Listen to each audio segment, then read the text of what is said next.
Yusek, sinabi ni VP Sara sa isang interview over the weekend na kalat yung governance ng kasalukuyang administrasyon. Ito po yung bahagi ng kanyang sinabi.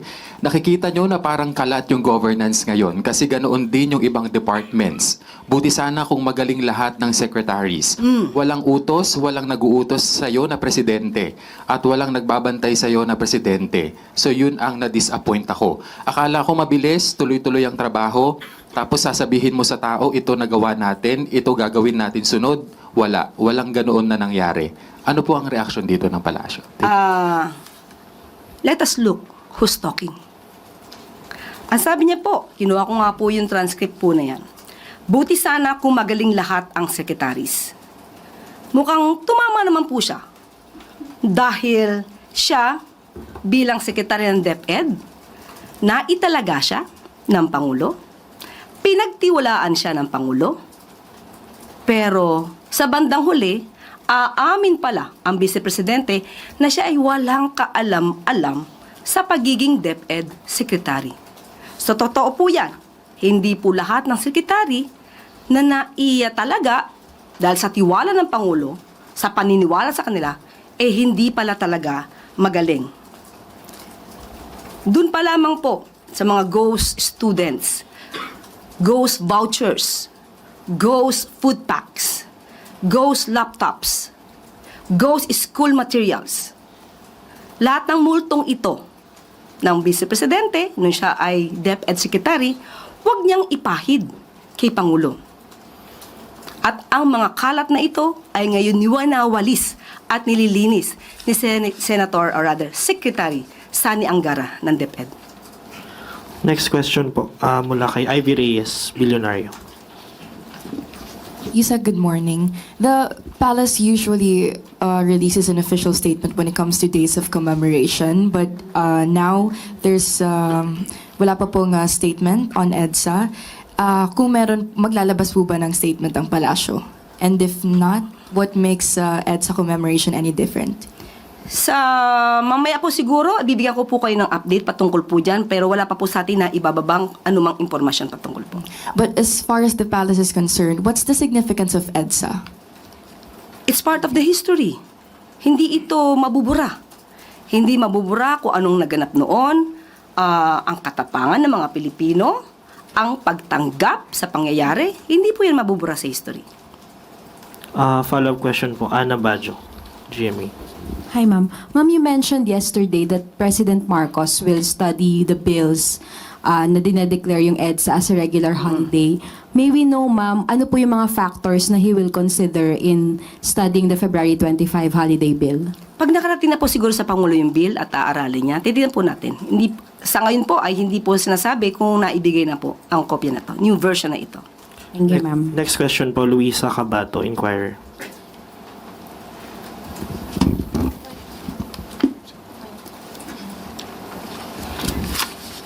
Good morning po, Yusek. What is the Palace's response to Representative Tino's statement that sa Bagong Pilipinas, Bawat Bayan Makikinabang event in Malacanang last Monday, where President Marcos released local government support fund, was a venue to distribute pork and influence LGU leaders in the barangay and 2028 elections? Nakakalungkot na may mga tao na puro negatibo ang nasa isip.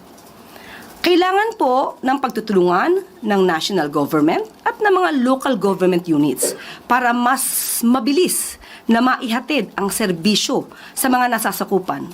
Paano po ito magagawa? Kailangan ng pagtutulungan, kailangan ng pondo.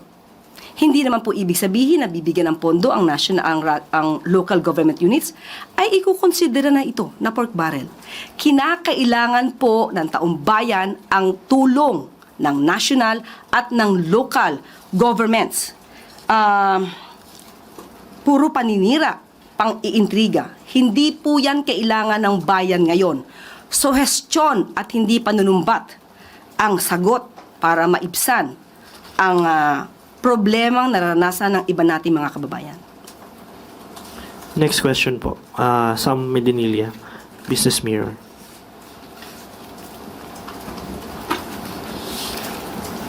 Good morning po. Ma'am, magtatanong lang po ako regarding po kung may instruction si President Marcos sa concerned agencies to address the ongoing port congestion po sa Manila South Harbor and Manila International Container Terminal. Yes, opo, kung ano man po ang nagiging problema dito, port congestion, yan po ay pinapatutukan ng Pangulo. At dahil po dyan, nakausap po mismo natin ang pamunuan ng Bureau of Customs. At ang sabi po nila sa atin ay usually nagkakaroon ng port congestion kapag weekends. Pero pag weekdays ay nagiging maayos naman. Nagiging normal po ang flow. At ang ulat po nila sa atin ngayon, at aking babasahin, ang yard utilization levels sa Pilipinas ay nananatiling mababa sa 90% as of February 19 na nireport po ng Bureau of Customs. Sa Port of Manila, nasa 79.80%. Manila International Container Port, nasa 84.45%. Ilang major ports kabilang ang Batangas ay nasa 49.60%, Subic 60%, Cebu 33%, at Davao na nasa hanggang 68.34% lang. May kakayahan din pa rin po ang mga port operators na ipagpatuloy ang paglipat at pagproseso ng mga kargamento sa loob ng kanilang lugar. Wala pang agarang banta ng paghinto sa paggalaw ng mga container sa ngayon. Patuloy din po ang nabumababa ang port utilization.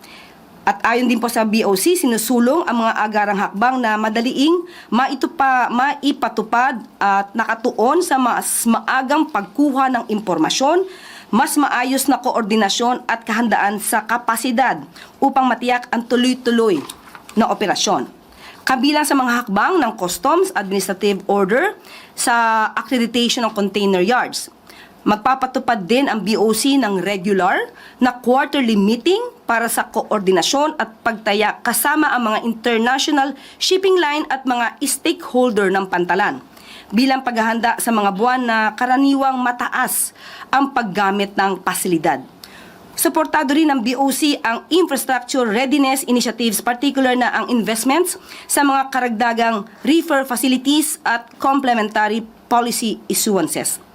So nananatiling aktibo ang crisis management protocols ng BOC kung sakaling umabot sa critical level ang utilization rate. So yan po ang agaran nilang pagtugon sa sinasabing issue tungkol sa port congestion. Bale, ma'am, na-aware po si President regarding dun sa issue dito. And satisfied po ba siya dun sa naging action ng BOC regarding that issue? Updated po ang Pangulo at dapat po lamang tugunan agad kung ano man ang nagkakaroon ng problema, mabilis ang pagtugon ng mga nasasabing ahensya. Tapos last na lang for my part, ma'am. Regarding lang rin po doon sa LGSF, nagka-apply po ba yung Section 19 ng GAA, 2026 GAA doon sa distribution ng tulong para sa LGU doon sa nangyari po doon sa event na yun? Nag-apply po ba yung Section 19? Tignan ko po muna po yung pinaka-detalye po at ibibigay ko po sa inyong tugon maya-maya lamang po para po tugma ang aking kasagutan sa inyong katanungan. Thank you po. Huling magtatanong po, Rafi Ayeng, Daily Tribune.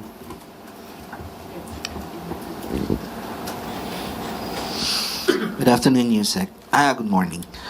Ma'am, reaction lang po dun sa sinabi nga ni Attorney Levy Baligod kahapon, and then yung mga accusations ng 18 ex-Marines na si President Marcos daw po ang mastermind, dadala ng mali-maletang pera sa bahay ni President Marcos and din ni Representative Saldico.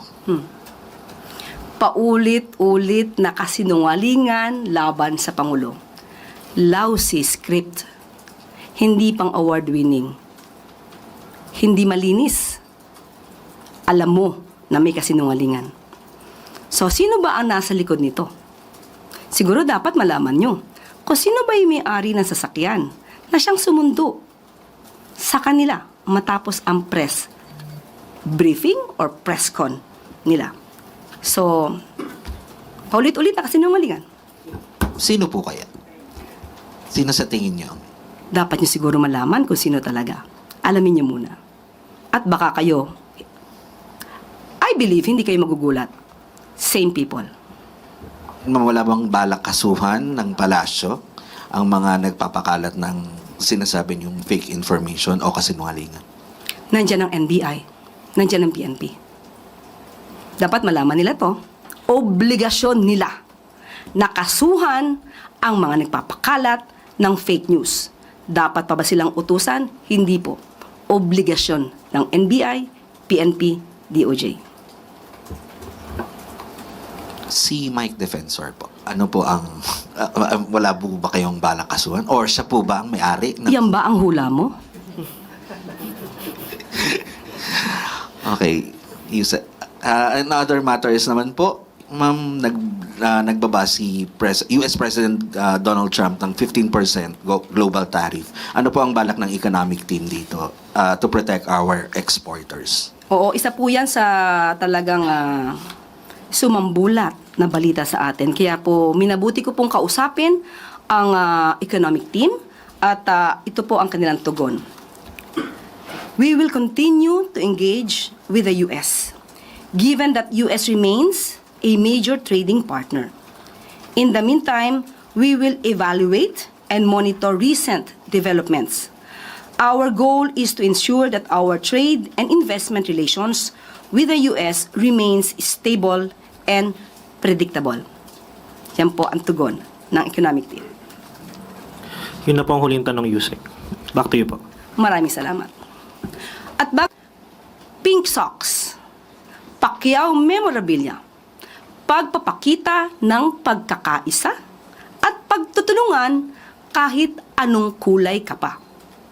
Sa pagkikita ni na Pangulong Marcos Jr. at Mayor Leni Robredo sa Naga City at sa pagkilala sa ambag ni former Senator Manny Pacquiao sa larangan ng sports, ipinamalas ng tatlong leader na kahit naging magkakatunggali sila sa nakaraang eleksyon ay hindi ito magiging hadlang sa pagtutulungan at pagsiserbisyo para sa bayan. Kapag ang isang leader ay tapat sa katotohanan, honest, mapagkumbaba at walang pansariling interes, tiyak na ang bayan ang uunlad. Sa kanyang pagbisita sa Naga City noong Sabado, ipinamalas ni Pangulong Marcos Jr. na handang tumulong ang administrasyon sa lahat ng lokal na pamahalaan. Isa ang Naga City at marami pang siyudad ang siyang tututukan ng pamahalaan para maibsan ang epekto ng pagtaas ng tubig sa pamamagitan ng Oplan kontra baha. Sa wasto at buong pusong pagsisilbi sa bayan, maagang pamumulitika ay dapat iwasan. Servisyo muna bago politika. The most political thing that we did today, I wore my pink socks. My pink socks in honor of Mayor Lenny. We have been planning this for a few months already. Because talagang naging critical ito eh. Especially with the storms that came in. Then I already instructed Sec Vince and Sec Ping to look at the situation here. Because, you know, of course, we know that Bicol is always the pathway of the storms. But the immediate problem that we saw, the change in pattern that we saw, is yung bigat ng bagsak ng ulan. Dati hindi naman ganun karami. You got 700 in one day, 700 centimeters of rain in one day. At dito na po nagtatapos ang ating press briefing. Magandang araw para sa bagong Pilipinas.